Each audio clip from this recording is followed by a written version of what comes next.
Hi, ಇವತ್ತು ನಮ್ಮ ಟೀಮೆಲ್ಲ ನಾವು ಮುತ್ತಾರಮ್ಮ ದೇವಸ್ಥಾನಕ್ಕೆ ಬಂದಿದ್ವಿ. ಒಳಗಡೆ ಹೋಗ್ತಾ ಇದ್ವಿ. ಇದೆಲ್ಲ ಎಂಟ್ರೆನ್ಸು. ಇವಾಗ ಶಿವ ಮತ್ತು ನಾನು ಹಣ್ಣು ಕಾಯಿ ತಗೊಂಡ್ವಿ. ಅಲ್ಲೆಲ್ಲ ಸೇರಿ 200 ಆಯಿತು. 2 ಕಾಯಿ, ಹೂವು, ಬನಾನ ಎಲ್ಲ ತಗೊಂಡ್ವಿ. ನೋಡ್ರಿ ಇದೆಲ್ಲ ಇಟ್ಟಿದ್ದು. ಆಮೇಲೆ ಜೀವ ನನಗೆ ಮಲ್ಲಿಗೆ ಹೂವು ತಗೊಂಡ್ಬರ್ತೀನಿ ಅಂತ ಮಲ್ಲಿಗೆ ಹೂವು ನಂಬಿ ಕರ್ಕೊಂಡ್ಬಂದ. ಆಮೇಲೆ ಜೀವ ಬಿಟ್ಟು ಇಟ್ಕೊಂತ ಹೀಗೆ ಎಲ್ಲ ನೋಡ್ಕೊಂತ ಎಂಟ್ರೆನ್ಸು ನೋಡ್ಕೊಂತ ಒಳಗಡೆ ಹೋದ್ವಿ. ಇದು ತುಂಬ ದಿನ ಆಯಿತು ಹೋಗ್ಬೇಕು ಅಂತ ಟೀಮ್ ಜೊತೆಗೆ ಹೋಗ್ಬೇಕು ಅಂತ ಹೋದ್ವಿ. ಆಮೇಲೆ ಹೋದ್ವಿ. ಒಳಗಡೆ ಎಷ್ಟು ಜನ ಇದ್ದಾರೆ ಅಂದರೆ 3 ತಾಸು ಬೇಕಾಯಿತು ನಾವು ಒಳಗಡೆ ಹೋಗೋದು. ಆಮೇಲೆ ಹಂಗೆ ನಾವು ಹಂಗೆ ಮಾತಾಡ್ಕೊಂತ ನಾನು ಹಂಗೆ ಆರಾಮಾಗಿ ಜಾಲಿಯಾಗಿ ಹೋದ್ವಿ. ಮುಂದೆ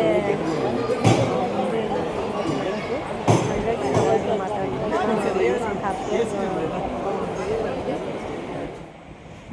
ಇದು ಮುತ್ತಾರಮ್ಮ ದೇವಸ್ಥಾನದ್ದು ಬಾಗಿಲದು, ಎಂಟ್ರೆನ್ಸ್ ಬಾಗಿಲು.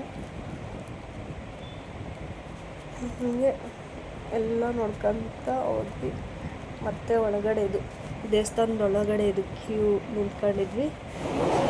ಆಮೇಲೆ ನಾನು ವೀಡಿಯೋದಲ್ಲಿಲ್ಲ ಅಂತ ನಾನು ವೀಡಿಯೋ ಮಾಡಿದ್ರೆ ದೇವರಿಗೆ ನಿಂಬೆಹಣ್ಣು ಹಾಕ್ತೀರ.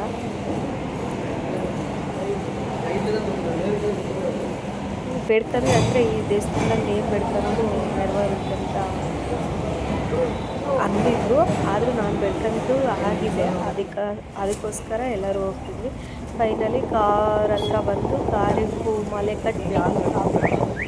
ಮಾಲೆ ಕಟ್ಟಿ ಆಮೇಲೆ ಉದ್ದಿನ ಕಡ್ಡಿ ಹಚ್ಚಿ ಆಮೇಲೆ ಜೀವನೇ ಪೂಜೆ ಮಾಡ್ದ. ಎಲ್ಲ ಪೂಜೆ ಮಾಡಿ ಹೋಗೋಣ ಅಂತ ಪೂಜೆ ಮಾಡಿ ಇದು ಎಲ್ಲ ಫಿನಿಶ್ ಮಾಡಿದ್ವಿ. ಇಷ್ಟೇ ಇವತ್ತಿಂದು